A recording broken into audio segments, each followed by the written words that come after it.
சங்கீதம் 55வது அதிகாரம். நிகனோத்தில் வாசிக்க தாவீது பாடி ராகத்தலைவனுக்கு ஒப்புவித்த மஸ்கில் என்னும் சங்கீதம். தேவனே, என் ஜெபத்தை கேட்டருளும், என் விண்ணப்பத்திற்கு மறைந்திராதையும். எனக்கு செவி கொடுத்து உத்தரவு அருள செய்யும். சத்துருவினுடைய கூக்குரல் நிமித்தமும் துன்மார்க்கர் செய்யும் இடுக்கத்தின் நிமித்தமும் என் தியானத்தில் முறையிடுகிறேன். அவர்கள் என் மேல் பழி சாட்டி குரோதம் கொண்டு என்னை பகைக்கிறார்கள். என் இருதயம் எனக்குள் வியாகுலப்படுகிறது. மரணத்திகள் என் மேல் விழுந்தது. பயமும் நடுக்கமும் என்னை பிடித்தது.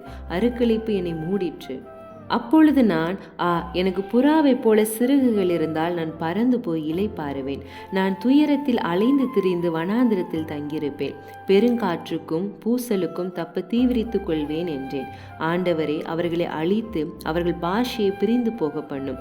கொடுமையையும் சண்டையையும் நகரத்திலே கண்டேன். அவைகள் இரவும் பகலும் அதன் மதில்கள் மேல் சுற்றி திரிகிறது.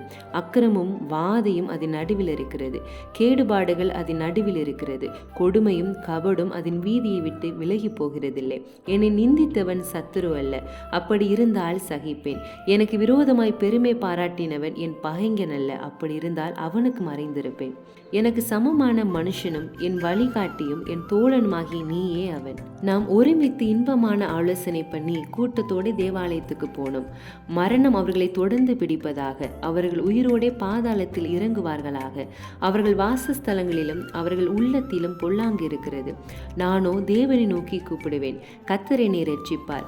அந்தி சந்தி மத்தியான வேளையிலும் நான் தியானம் பண்ணி முறையிடுவேன். அவர் என் சத்தத்தை கேட்பார். திரளான கூட்டமாய் கூடி என்னோடு எதிர்த்தார்கள். அவரோ எனக்கு நேரிட்ட போரை நீக்கி என் ஆத்துமாவை சமாதானத்துடன் மீட்டுவிட்டார். ஆதி முதலாய் வீற்றிருக்கிற தேவன் கேட்டு அவர்களுக்கு பதிலளிப்பார். அவர்களுக்கு மாறுதல்கள் நேரிடாததினால் அவர்கள் தேவனுக்கு பயப்படாமல் போகிறார்கள்.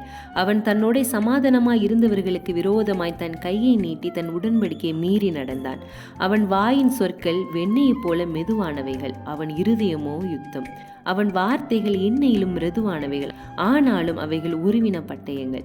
கர்த்தர் மேல் உன் பாரத்தை வைத்துவிடு. அவர் உன்னை ஆதரிப்பார். நீதிமானை ஒருபோதும் தள்ளாட விட்டார். தேவனே, நீர் அவர்களை அழிவின் குழியில் இறங்க பண்ணுவீர். இரத்த பிரியரும் சூதுள்ள மனுஷரும் தங்கள் 1000 நாட்களில் பாதி வரையிலாகிலும் பிழைத்திருக்க மாட்டார்கள். நானோ உம்மை நம்பி இருக்கிறேன்.